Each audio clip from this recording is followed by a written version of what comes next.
Sud Radio Parlons Vrai chez Bourdin, 10h30, 12h30, Jean-Jacques Bourdin. Il est 11h02, merci d'être avec nous. Nous sommes jeudi. Le jeudi, c'est un jeudi politique. Vous le savez, sur Sud Radio, dans Parlons Vrai chez Bourdin, entre 11h et midi tous les jeudis.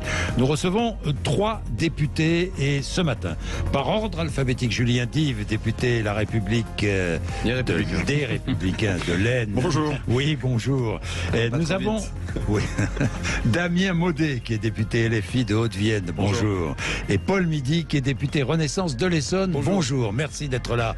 Tous les 3, nous allons regarder l'actualité. Évidemment, vous allez réagir à cette actualité.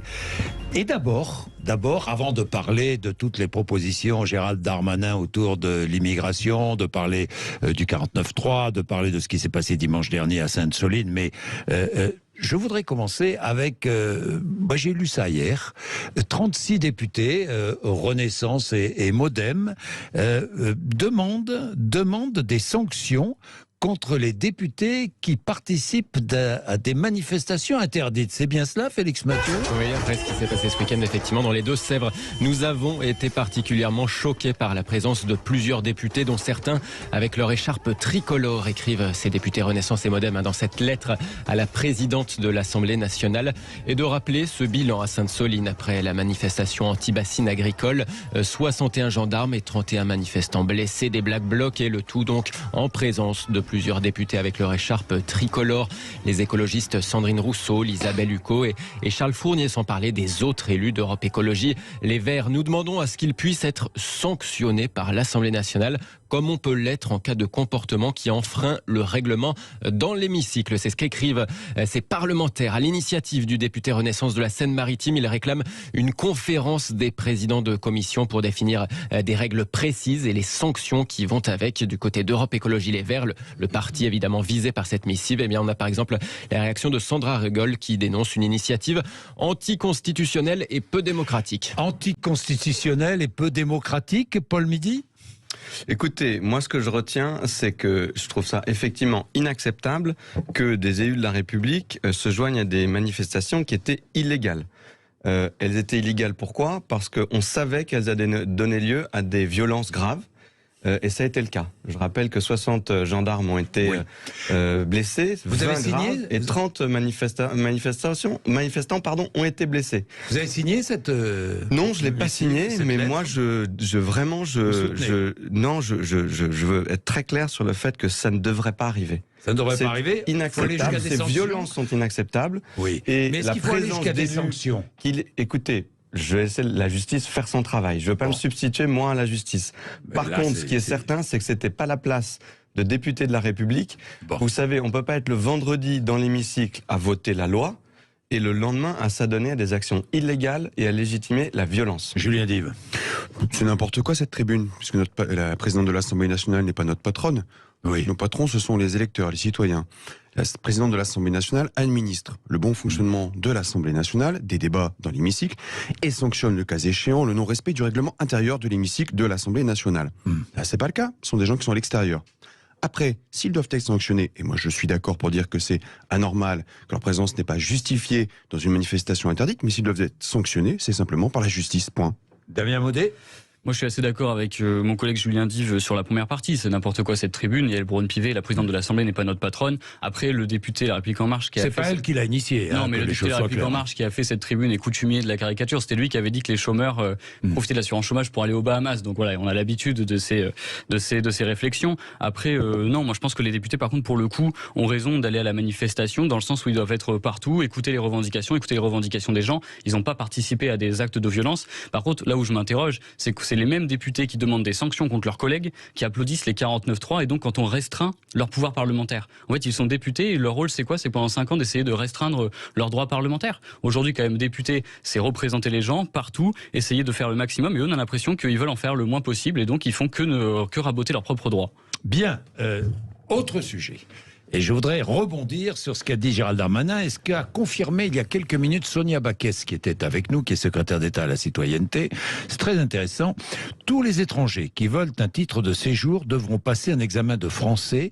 S'ils ne le réussissent pas, ils s'en vont. C'est ce qu'a dit Gérald Darmanin. Vous réagissez. Allez, Oui, je peux réagir. Je vais réagir avec un petit trait d'humour. Moi, je suis rapporteur de la mission France 2030 à l'Assemblée nationale, et plein de fois, j'ai dû demander aux gens auditionnés à ce qu'on m'explique certains mots qui n'étaient pas en français, puisque c'était beaucoup de mots en anglais. C'était de la low tech, de la deep tech, de la French tech, tout ce qu'on veut. Donc, on pourrait aussi réagir avec un trait d'humour. Ça me fait penser aussi à la clause Molière et le fait qu'à un moment donné, on demandait à ce que sur les chantiers ne soit parlé que le français. Moi, je pense que c'est important que l'État mette les moyens aux gens pour apprendre le français, s'intégrer. Et j'ai de très gros doutes sur le fait qu'il y ait des mauvaises volontés de ne pas parler français. À qui ça ferait envie d'arriver dans un pays sans parler la propre langue? Donc il faut y mettre les moyens. De la bonne ou mauvaise volonté, est-ce que c'est une bonne mesure, hein? Obliger celui qui demande un titre de séjour à apprendre le français. À passer un examen de français. Non, à ce qu'il y ait des cours, de français et un suivi, on peut l'entendre, mais l'examen, et à quelle note? Oui. Quelle est la note à partir de laquelle on dit bon bah là oui, on reste dans le pays, là on reste pas dans le pays, est-ce qu'on fait des fautes, est-ce qu'il y a les fautes d'orthographe, tout ça? Est-ce qu'il faut conditionner l'obtention d'un titre de séjour au bon usage de la langue française? Moi, je pense on peut imaginer qu'il y ait des cours de français qui soient donnés par l'État. Il me semble, quand on demande la nationalité, par exemple, on demande ces cours-là. Par contre, après, juste la question que je me pose, c'est quelle note, qu'est-ce qu'il faut faire? Enfin, moi, c'est ça. Est-ce qu'à 8 sur 20, on peut rester en France? Est-ce qu'à 9 sur 20, on passe pas? Quels vont être les quotas, etc. Moi, je pense que ça, pour le coup, c'est juste une polémique générale, et qu'il n'y a pas et que c'est encore dans cette loi immigration de vouloir, ils veulent traiter tous les sujets en même temps. Et en fait, ils nous sortent ça, alors on sait pas trop d'où ça vient, quoi. Julien Dive. La question de la note, c'est pas tellement le sujet immédiat, mais par contre, la question de l'apprentissage de la langue française, évidemment, c'est essentiel. Ne serait-ce que pour faciliter l'intégration des étrangers qui viendraient et qui sont en France aujourd'hui et qui travaillent sur certains métiers en tension. Les chantiers, il faut connaître un règlement intérieur, il faut connaître le droit du travail qui protège et qui leur octroie certains droits. Donc évidemment, il faut savoir maîtriser la langue, savoir lire la langue, savoir l'écrire, ne serait-ce que aussi pour comprendre une fiche de paie. Ça a son importance. Donc je pense que c'est essentiel de ce point de vue-là, d'un point de vue travail, puis encore une fois pour l'intégration, parce qu'on est avec des publics qui se retrouvent en famille, en France, des enfants qui sont sans doute scolarisés en France, et si les enfants sont scolarisés en France, et quand ils rentrent à la maison et que la seule langue qui est employée est la langue d'origine, forcément ça n'aide pas l'intégration. Je pense que c'est essentiel, ça fait partie juste du corpus logique pour pouvoir s'intégrer. C'est pas leur faire offense, c'est au contraire leur donner les moyens de davantage et plus facilement s'intégrer. C'est pas tout à fait ça dont on parle. Moi, je suis d'accord sur le fait qu'il faille, qu'il y ait les moyens pour apprendre le français, etc., pour s'intégrer. Vous en êtes bien d'accord. On va pas aller dans un pays si en plus on parle pas du tout la langue. Sauf au bout d'un moment, on aurait du mal. Par contre, la question, moi, c'est de l'examen. C'est de ça dont on parle. C'est est-ce que demain, quelqu'un qui apprend le français, on lui dit bon maintenant interro, t'as pas la bonne note, tu t'en vas. C'est ça la question, parce que c'est de ça dont c'est pas tout à fait. C'est ce que vous venez de décrire. Non, moi je lis ce qu'a déclaré Gérald Darmanin et la confirmation de Sonia Baquès qui nous dit que pour obtenir un titre de séjour, il faudra parler français. Mais c'est la base. Tout simplement. On a proposé. Mais quelle mesure? Mais moi, je suis d'accord avec le fait que c'est important de parler français. En plus, mais même un étranger qui ne parle pas la langue n'obtiendra pas, je renverse, n'obtiendra pas de titre de séjour. Moi, j'attends de voir la mesure et de comment on c'est classe même plus loin que la langue. Il y a la langue, bien sûr, mais après, il y a aussi la culture, les règles, les us et coutumes du pays. C'est important. Et d'ailleurs, c'est une proposition que nous faisons avec Aurélien Pradier du titre de séjour probatoire pendant 3 ans. Vous devez, pendant ces 3 ans, faire preuve que vous vous intégrez, vous avez la volonté de vous intégrer en France, il y a la langue, il y a la maîtrise aussi la Marseillaise, c'est juste la base, connaître l'hymne, on ne demande pas de chanter à tout bout de champ dans les rues, mais de connaître juste notre histoire, notre culture. Ça fait partie d'une volonté d'intégration, c'est essentiel pour faciliter l'intégration des publics étrangers. Oui, je voudrais d'abord rappeler ce qu'on essaye de faire avec cette loi. On essaye de faire 2 choses. De renforcer très fortement nos mesures contre l'immigration illégale et contre les étrangers qui s'adonnent à des actes de délinquance ou criminels. Et accessoirement, effacer l'échec des OQTF. Premier élément. Deuxième élément. Sur les OQTF, on va y revenir. Si vous me laissez tous finir la phrase, je veux bien vous prendre 30 secondes de plus. Premier élément, renforcer nos mesures contre l'immigration illégale et contre les étrangers délinquants. Deuxième axe, c'est par contre d'être beaucoup plus accueillant pour tous ceux qui veulent participer à notre projet républicain, au projet français, à notre projet national, qui travaillent et les accueillir beaucoup mieux. Et par exemple, on augmente avec ce projet de 24% les crédits qui sont pour l'intégration des personnes. Et donc cette mesure sur le français, moi je pense qu'elle est normale, il faut trouver le bon équilibre.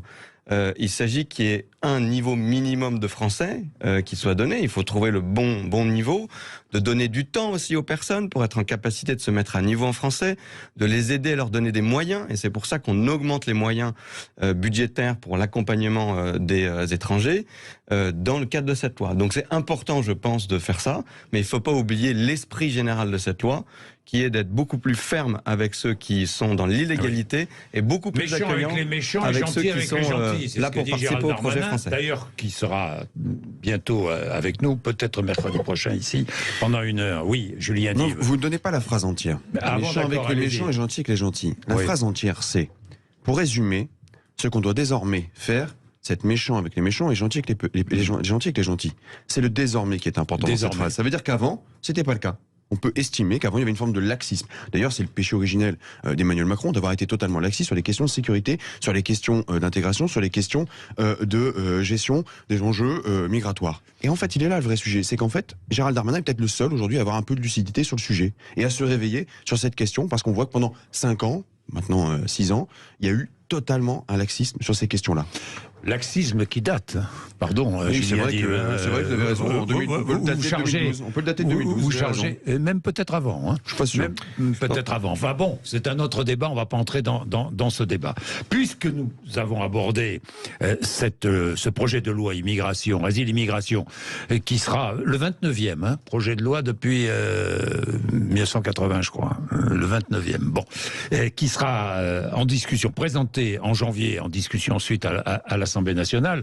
Eh bien, revenons sur l'un des aspects importants, encore une fois, dévoilé hier matin, cette fois, par le ministre de l'Intérieur.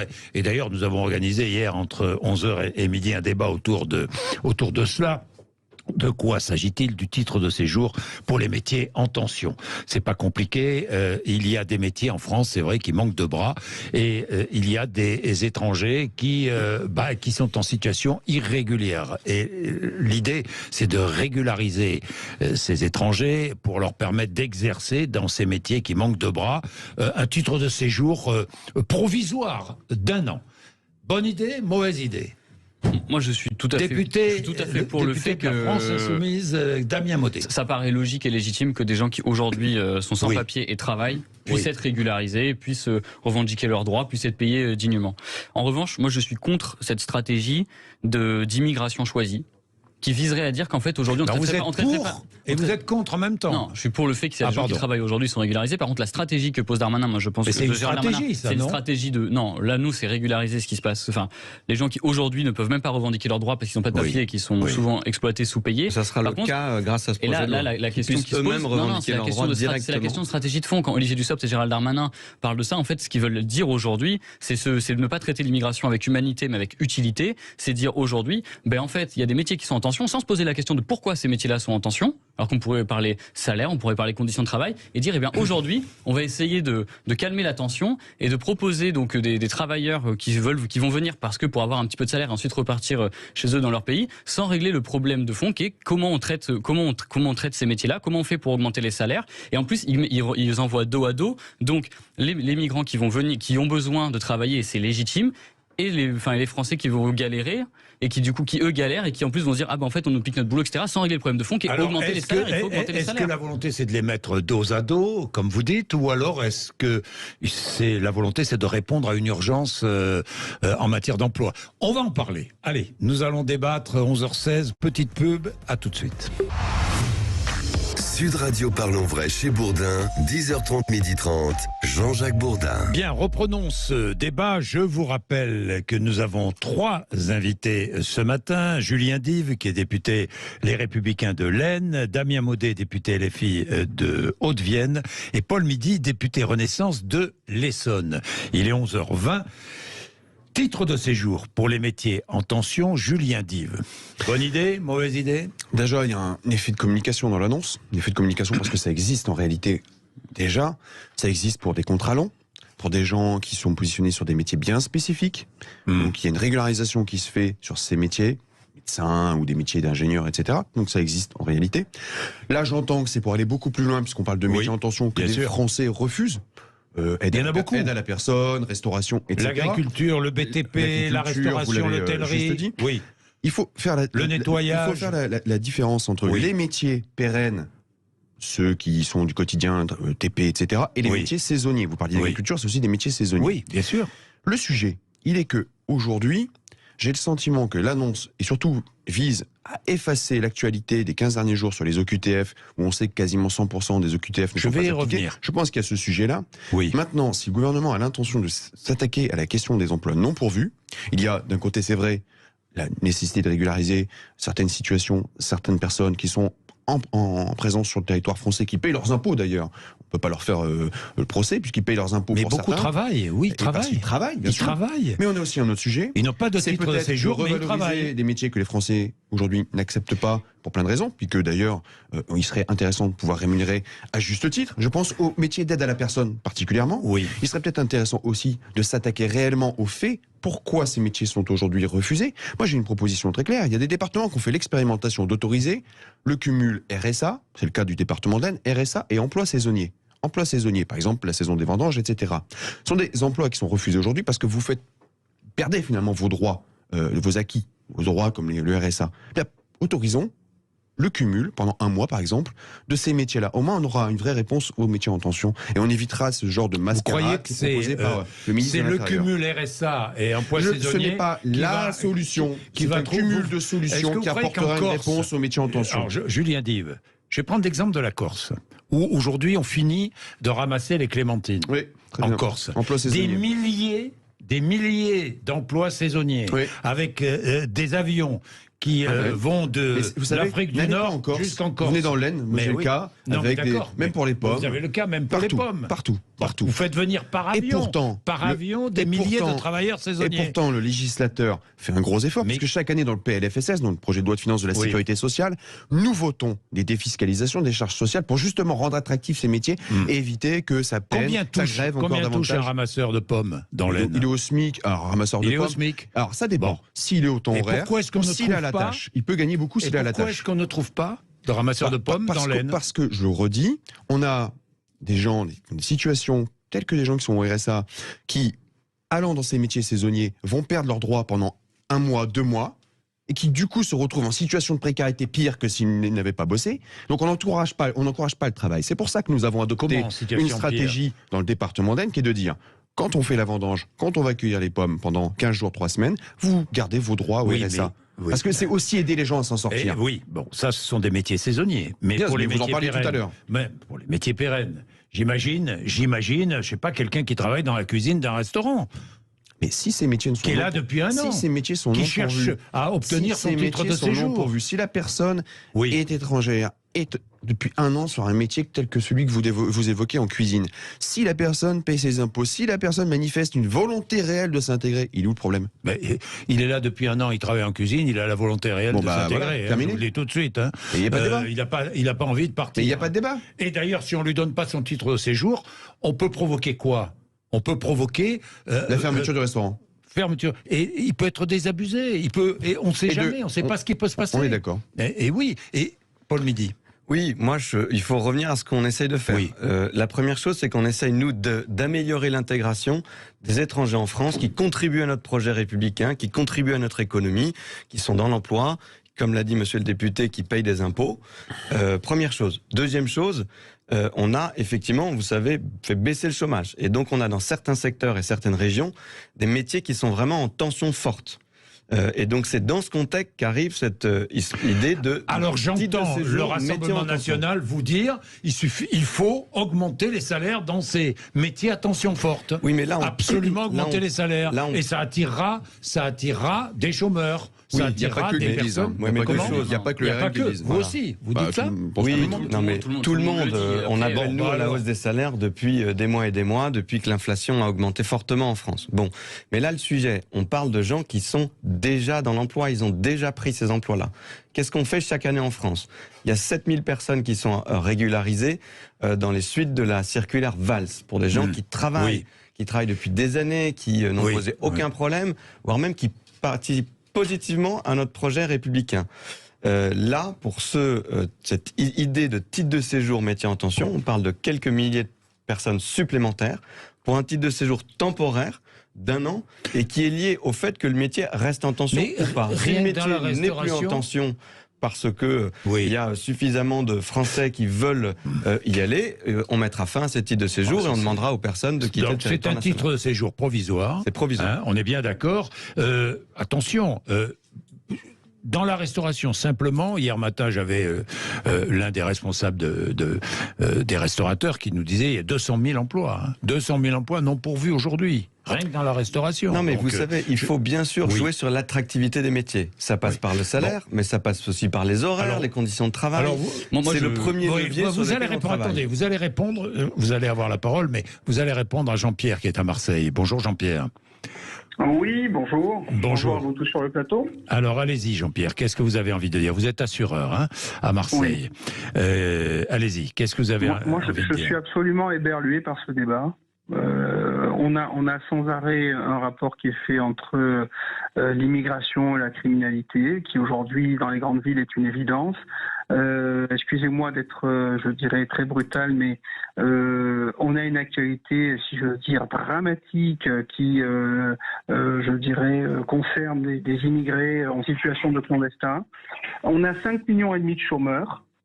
Je ne sais pas à quel moment on va songer, avant de faire venir des gens de l'étranger, à mettre au travail les 5,5 millions de personnes qui sont au chômage. Moi, je ne sais pas comment on peut avoir ce genre de débat dans le contexte actuel. Alors, Jean-Pierre, vous avez raison de poser cette question et de faire ces remarques. Je voudrais tout de même vous dire qu'il faut faire la différence entre l'immigré criminel et l'immigré qui travaille depuis longtemps en France, qui n'a pas de titre de séjour parce qu'il n'a pas pu être régularisé jusque-là, parce que c'est difficile ou autre, parce que c'est long administrativement. Mais et l'immigré qui est criminel, hein, Jean-Pierre. D'abord, tous les immigrés... Jean-Pierre, est-ce que vous considérez que tous les immigrés sont des criminels? Vous m'écoutez là ou pas? Oui, je vous écoute. Je vous pose la question. Je ne me considère pas, je suis moi-même d'origine étrangère. Oui. Alors, arrêtons ces histoires de je considère ou je considère pas. Il faut regarder les faits tels qu'ils sont. Moi, je considère pas que chacun des étrangers est un criminel potentiel, un délinquant potentiel ou abouti. Je constate qu'il y a 5,5 millions de chômeurs, qu'il y a suffisamment de problèmes d'identité, de conflits aujourd'hui sur des questions d'identité, de religion, de respect de la culture du pays qui accueille ces personnes, de pratique de la langue française. On n'a pas assez de soucis comme ça? On n'a pas 5,5 millions de chômeurs. On n'a pas le niveau de prélèvement le plus élevé du monde pour des services de l'État qui sont de moins en moins performants. On n'a pas assez de problèmes comme ça. Moi, je suis désolé. On devrait penser à mettre les gens qui sont au chômage depuis quelques temps, depuis quelques mois ou depuis quelques années, au travail. Est-ce que ça, on peut l'entendre et arrêter de se dire qu'il faut systématiquement régulariser les gens qui sont en situation illégale en France? Bien. Moi, je voudrais qu'on pose le débat comme ça. Alors, Damien Maudet. Bonjour Jean-Pierre. Je réponds en même temps à vous et à mon collègue Paul Midi sur la question. Vous disiez tout à l'heure, effectivement, qu'il y a beaucoup de gens au chômage et qui devraient aller travailler. Moi, je pose juste la question. Tout à l'heure, on a parlé des aides à domicile, des aides à la personne. C'est 682 € en moyenne par mois. Aujourd'hui, qui peut vivre avec 682 € en moyenne par mois pour un métier aussi essentiel? Dans le BTP, c'est 830 € en moyenne. C'est ça les questions qu'il faudrait se poser. C'est-à-dire comment ça se fait qu'aujourd'hui, dans ce pays, on travaille et on ne peut pas vivre de son travail. Et c'est pas en allant mettre la pression et en disant on va faire venir des gens pour qu'ils aillent faire ces métiers-là. Non, il faut penser à augmenter les salaires. Il faut augmenter les salaires dans ce pays. Il faut qu'on puisse vivre de son salaire. Et vous parlez tout à l'heure du Rassemblement national qui ont voté d'ailleurs contre la hausse des salaires à chaque fois qu'on l'a proposé. Et tout à l'heure, vous parliez de hausse de salaire. Moi, je n'ai pas vu de hausse de salaire de la part de cette majorité-là. Au contraire, il y a eu un long sujet sur les salaires. Il y a même la DARES qui explique, il y a même la DARES, donc le ministère du Travail, qui explique qu'il faut augmenter les salaires. Les allocations, le SMIC, de combien? Les retraites. De combien vous avez augmenté le SMIC? Elles ont augmenté, le SMIC a augmenté de 8% dans les 12 derniers mois. Non, attendez, c'est la hausse automatique de l'inflation, c'est la hausse automatique. Vous n'avez pas augmenté le SMIC. J'ai regardé, sur 5 ans, c'est à peu près 12% la hausse du SMIC en France.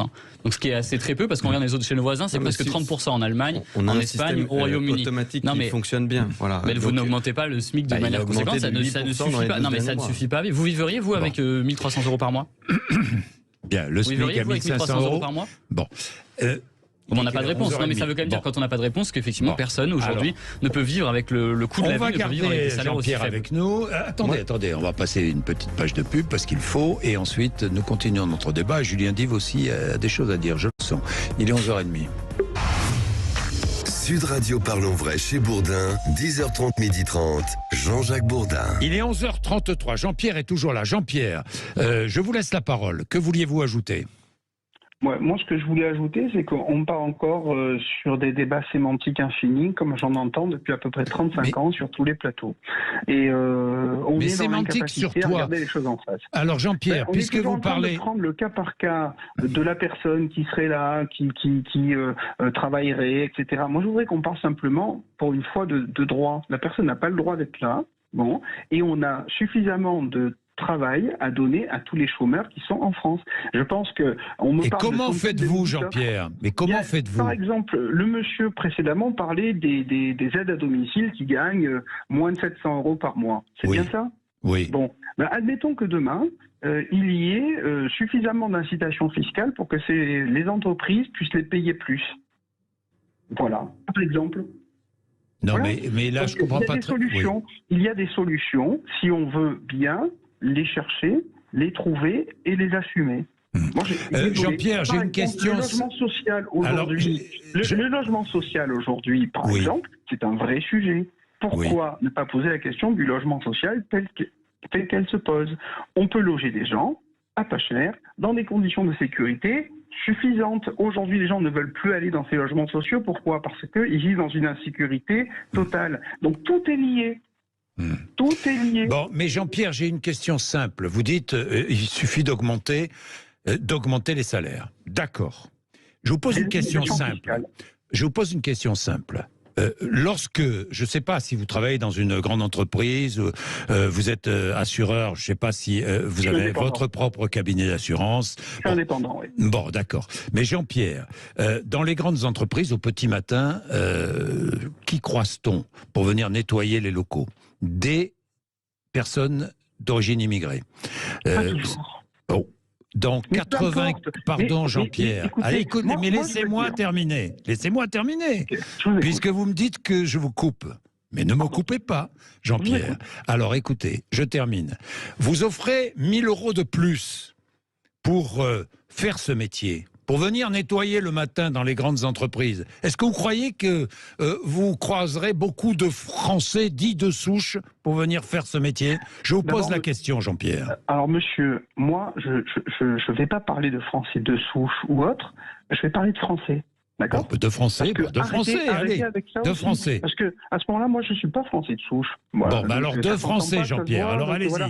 Donc, moi, je veux parler de Français. Bon. Donc, je pense que si on invite à la reprise du travail, les gens travailleront. Voilà. Invite, c'est-à-dire invite. Si on inciter. Inciter, oblige alors. Non, pas obligé, inciter, c'est-à-dire que travailler soit plus intéressant que de ne pas travailler. Oui. Voilà. Tu as raison. Il y a deux débats. Là, en l'occurrence, le Français de souche ou immigré ou ce que vous voulez, tout le monde retournera au travail. Bien. N'oublions pas, Jean-Pierre, que l'immense majorité des Français, qu'ils soient d'origine immigrée ou français, qui travaillent. Hein, on est bien d'accord. Et n'ont pas besoin de retourner au travail. Oui, Julien Dive. Oui, ce que je veux dire, c'est qu'il y a deux débats il y a deux sujets dans le débat qu'on est en train de traiter, que Jean-Pierre amène au pot. C'est premièrement, il a raison d'ailleurs de la. Il y a la difficulté aujourd'hui de remettre une partie de la population au travail parce qu'on sait qu'il y a un chômage important, qu'il y a des trappes exclusions qui sont créées parce qu'en fait l'écart entre les maxima sociaux et les minima salariaux est trop mince.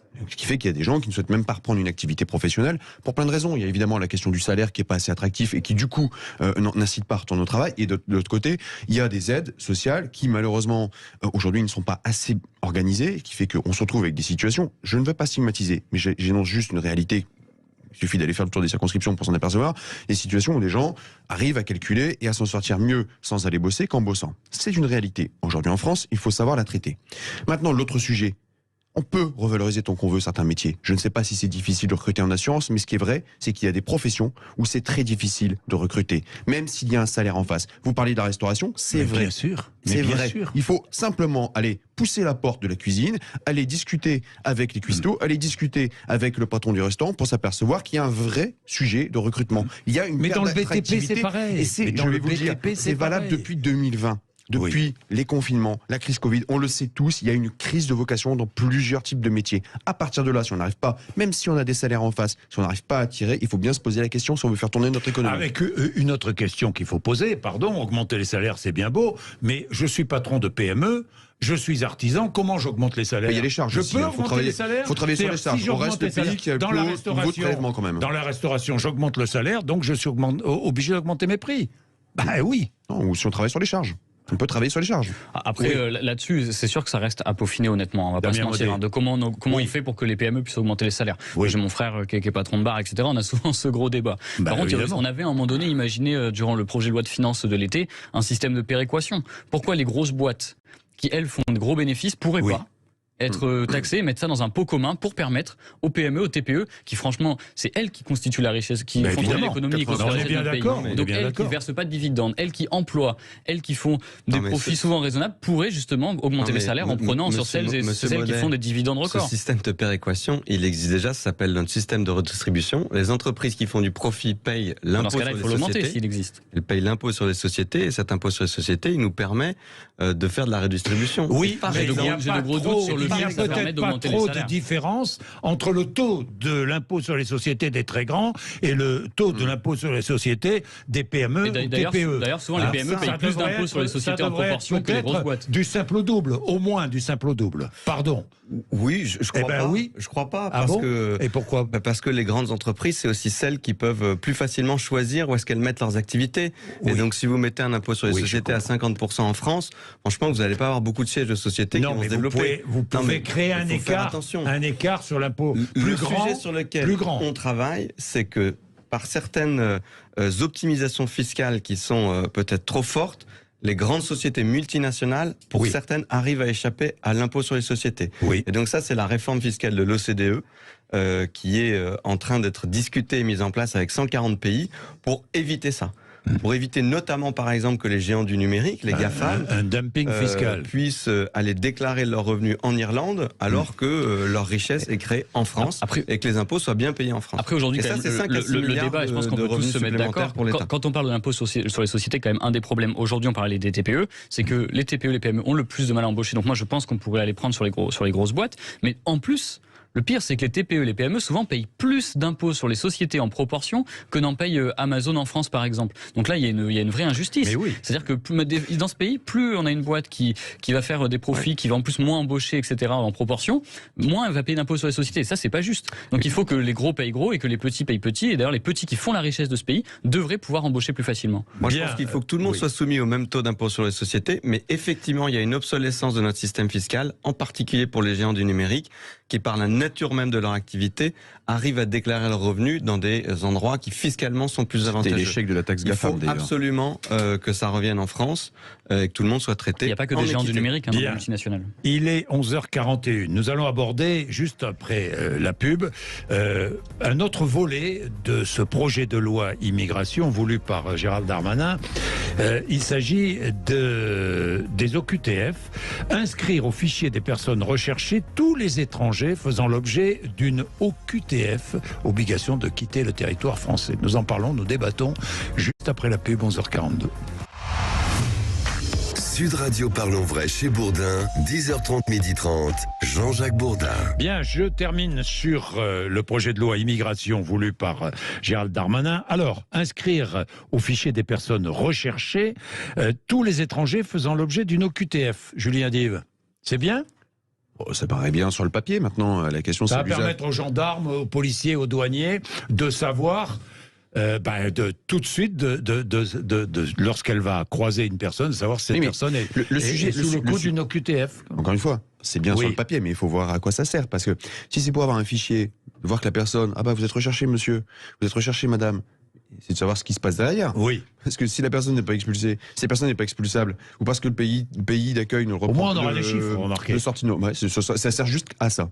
Oui. C'est la même chose que pour les fichiers S, les fichiers FSPRT,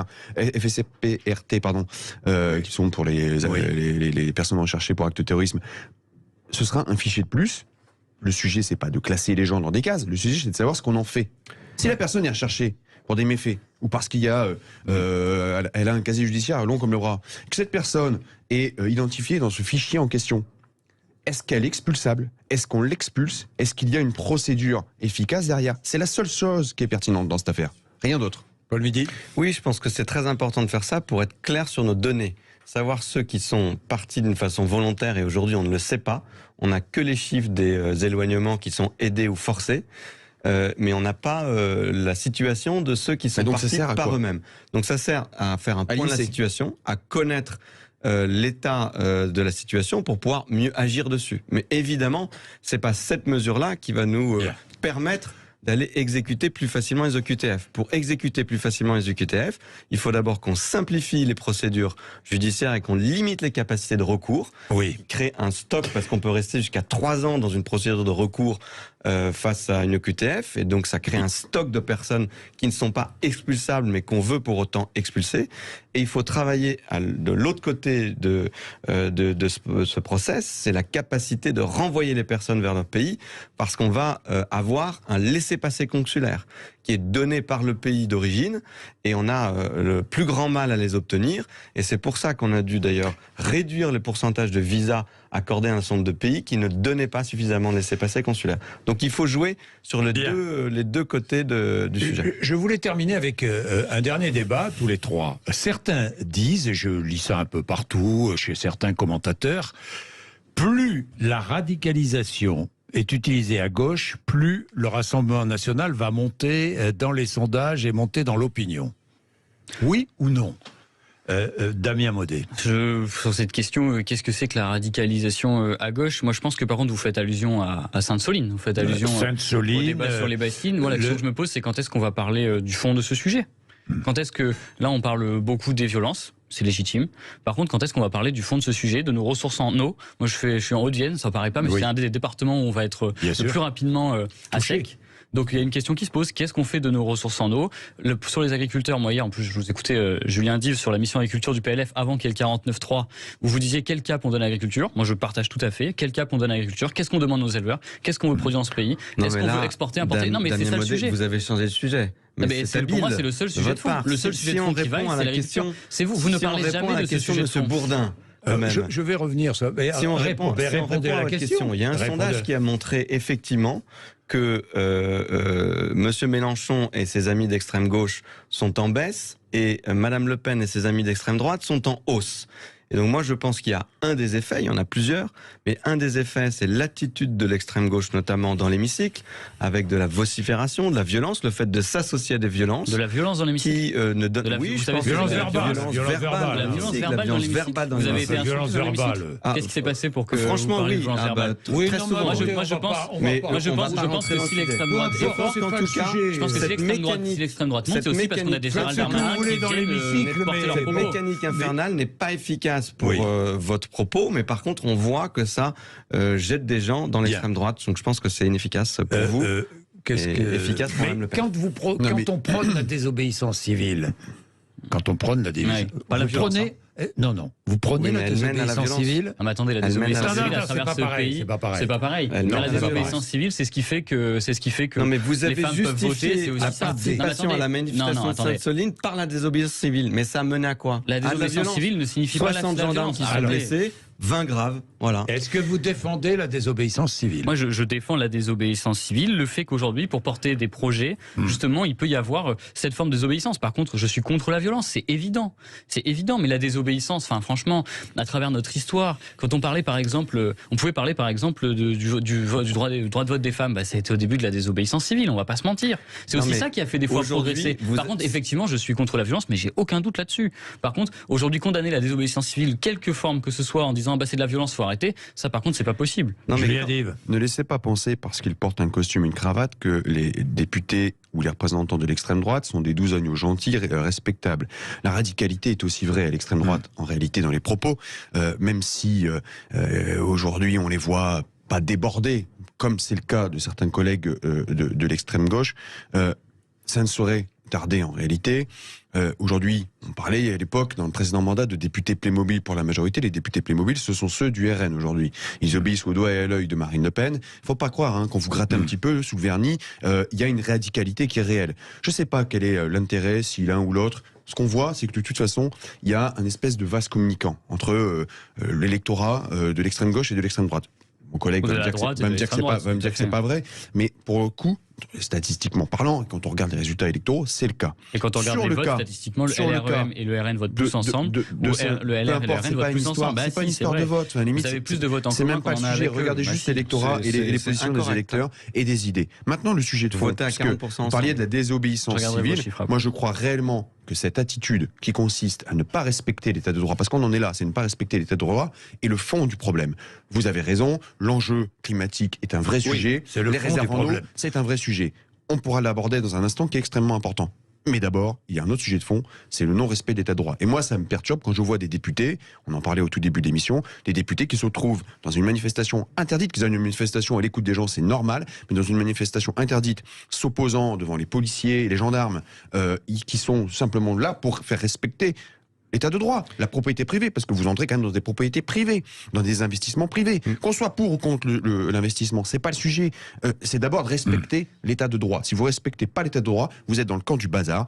Et je suis désolé, mais quand vous êtes dans le camp du bazar, vous perdez les gens. Exactement.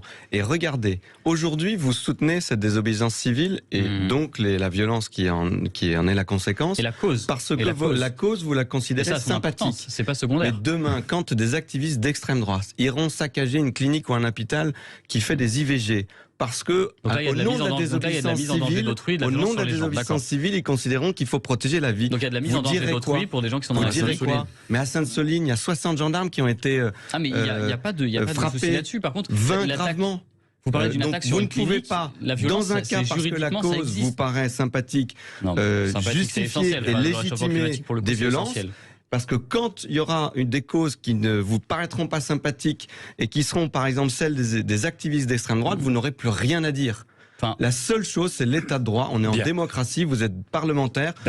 Dans l'hémicycle, on définit ce qui est légal et ce qui est illégal. Par ailleurs, tout à l'heure, Julien Dive disait est-ce que l'extrême droite, ça va déborder? Il y a déjà eu des manifestations, et d'ailleurs à Lyon, il y a tout un tas de manifestations d'extrême droite.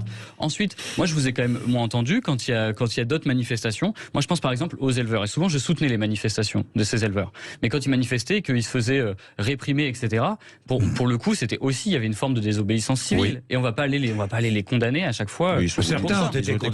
Certains ont été condamnés, c'est vrai. Mais par contre, pour le coup, moi je pense que c'était normal que des députés puissent y aller, par exemple, pour les écouter, pour éventuellement les soutenir s'ils pensent que la cause est juste. C'est quand même pas. Attendez, c'est quand même pas pareil de parler d'attaque de clinique ou de parler d'aller justement sur les bassines.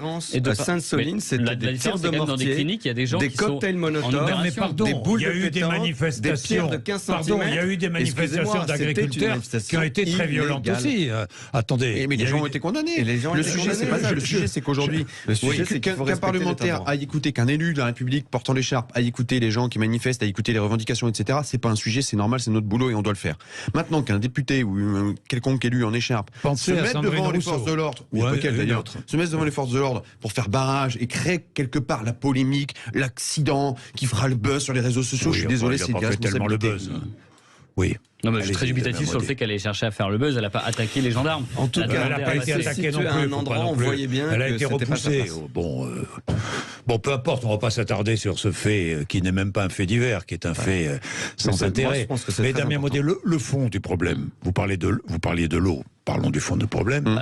Vous êtes un département. Il nous reste 5 minutes. Non, mais allez-y. Moi, j'ai pas de bassine chez moi parce qu'il y a très peu de nappes phréatiques.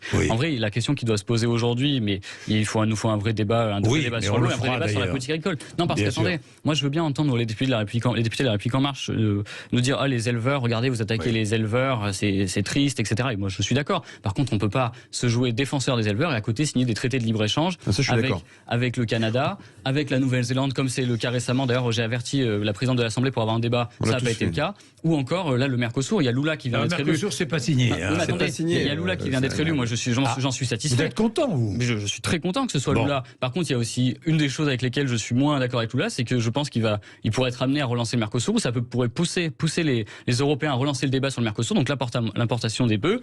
Là, il faut savoir ce que va penser le gouvernement. Est-ce qu'ils protègent les éleveurs devant les caméras dans la façade, de façade, ou alors est-ce qu'ils vont quand même les attaquer en les mettant en concurrence avec des éleveurs brésiliens? Non, mais la position de la majorité présidentielle là-dessus, elle est très claire. On ne signe pas d'accord de libre-échange qui ne respecte vous avez voté pas le les CETA. accords de Paris. Vous avez voté le CETA. Alors, attendez, vous avez voté le CETA. Si vous voulez rejeter le CETA, vous le mettez à l'ordre du jour du Sénat, parce que les sénateurs ne l'ont toujours pas voté. Oui, il est appliqué sans l'autorisation du Sénat. Sénat. C'est d'accord avec le Canada, il faut le savoir. Inscrivez-le à l'ordre du jour du Sénat. Si le Sénat le rejette, terminé pour le CETA. Et pire, le CETA d'ailleurs, parce que la clause, c'était aussi d'importer des bœufs qui répondent aux critères de normes en France. Et il y a eu un audit de la Commission européenne qui explique qu'en fait, on est incapable de tracer, incapable de savoir avec quoi ont été nourris les bêtes. Mais quand même, on continue de les importer en France. Voilà, il y a quand même un scandale là-dessus. On met en concurrence nos éleveurs et on tue notre élevage français. Et on tue notre élevage, exactement. Bien, messieurs, merci. Il est 11h56, on n'a pas fait le tour du problème, on pourrait discuter des heures, mais évidemment d'ailleurs. Mais oui, tous les jeudis, nous avons 3 invités, 3 députés, jeudi politique, le jeudi sur Sud Radio. C'est toujours intéressant, très intéressant même, ça nous permet de faire le tour de quelques sujets d'actualité. Il est 11h57, vous continuez à vous exprimer si vous le souhaitez, 0826 300 300.